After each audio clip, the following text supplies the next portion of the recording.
আমার ভাইয়ের, আমার বন্ধুগণ, আল্লাহ রাব্বুল আলামিন বলেছেন, আন আকিমুদ্দিন আকিমুস সালাত, নামাজ পড়া যেরকম ফরজ, দিন কায়েম করাও তোমাদের জন্য করে সেরকম ফরজ। সেই জন্য করে আসুন আমরা একটু চিন্তা করে দেখি, আমাদের দেশ বাংলাদেশ, এই বাংলাদেশে ইসলামটাকে আমরা কোন জায়গায় রেখেছি, কোন মর্যাদা দিয়েছি। আমাদের দেশে ইসলাম মুকিম না মুসাফির, সেই সম্পর্কে আমি আপনাদের সামনে সামান্যতম কিছু কথা বলবো। আল্লাহ পাক তিনি বলেন, আন আকিমুদ্দিন, তোমরা দিন কায়েম করো। এখন প্রশ্ন হলো, দিন যদি বাংলাদেশে কায়েম থেকে থাকে তবে তো এখানে নতুন করে দিন কায়েম করা লাগবে না, লাগবে শুধু কায়েমটাকে টিকিয়ে রাখা। আর যদি কায়েম না থাকে তাহলে তো আল্লাহর হুকুম মানতে হলে দিন কায়েম করাই লাগবে। এখন দেখা যাক বাংলাদেশে দিন কায়েম আছে কি নেই।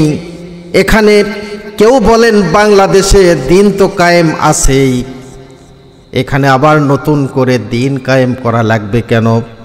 তাদের যুক্তি হচ্ছে এই, এখানে নামাজ পড়া যায়, রোজা রাখা যায়, কালেমা পড়া যায়, জিকির করা যায়, এখানে পীরের মুরিদি হওয়া যায়, খানকা আছে, তাবলিগ আছে, মাদ্রাসা আছে, মক্তব আছে, মিলাদ আছে, কিয়াম আছে, সব কিছু তো আমরা করতে পারি।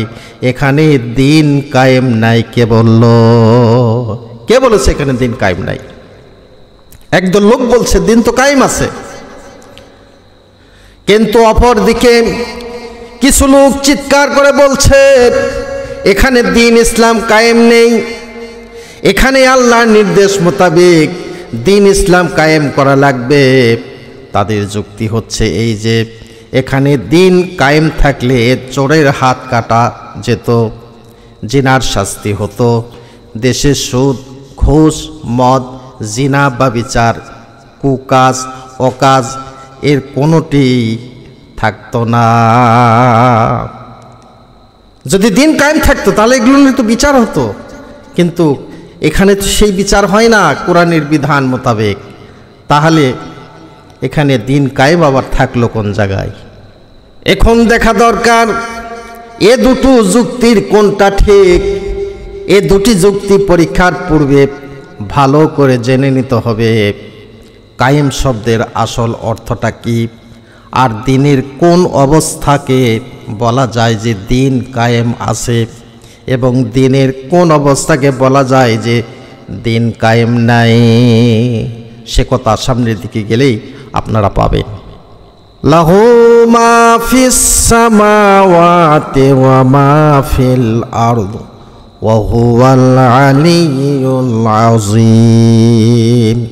আসমান এবং জমিনে যা কিছু আল্লাহ রাব্বুল আলামিন সৃষ্টি করেছেন, সেই মহান আল্লাহ রাব্বুল আলামিন হচ্ছেন তার স্রষ্টা। তিনি বড় মর্যাদাবান এবং অতীব মহান, বিরাট মহান।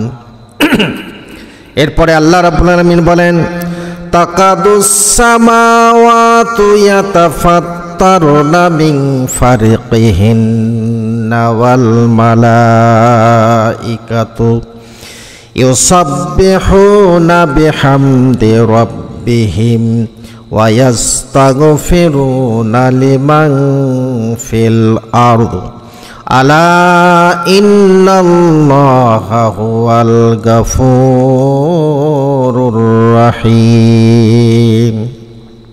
আকাশমণ্ডল, আসমানটা ফেটে চৌচির হয়ে জমিনে পড়ার উপক্রম হয়েছিল। আর সেই সময় ফেরেশতাগণ আমি আল্লাহ আমার দরবারে দোয়া করেছিলেন। ফেরেশতাগুলি আমি আল্লাহ আমার তাসবিহ তখন পড়তেছিলেন। এই জন্য করে আমি আল্লাহ রাব্বুল আলামিন মানুষের জন্য করে দয়াবান, মানুষের জন্য করে আমি আল্লাহ পাক দয়াশীল, এবং আমি আল্লাহ পাক মানুষের জন্য অতি ক্ষমাশীল ও দয়াবান। সুবহানাল্লাহ। আমার ভাইয়ের, আমার বন্ধুগণ, আল্লাহর জমিনে আল্লাহর দিন কায়েম না করা, এটা কত বড় যে একটা ক্ষতিকর, কত বড় অপরাধ, খুব সুন্দর করে কোরআনে কারিমের এই আয়াত থেকে আপনারা জানতে পারলেন যে আল্লাহর জমিনে আল্লাহর দিন কায়েম না করলে আল্লাহ পাক তিনি নিজে বান্দার উপরে গোসা হন এবং আল্লাহ পাকের আসমানটা ভেঙ্গে চৌচির হয়ে জমিনে পড়ার উপক্রম হয়ে যায়। সেই জন্য করে আল্লাহ রাব্বুল আলামিন দুনিয়ার মানুষকে বলছেন আলা লাহুল খালক ওয়াল আমর, সৃষ্টি যার তোমরা হুকুম মানো তার। যিনি সৃষ্টি করেছেন একমাত্র তারই তোমরা হুকুম মানো, তার হুকুম আল্লাহ পাকের হুকুম আল্লাহর জমিনে কায়েম করো।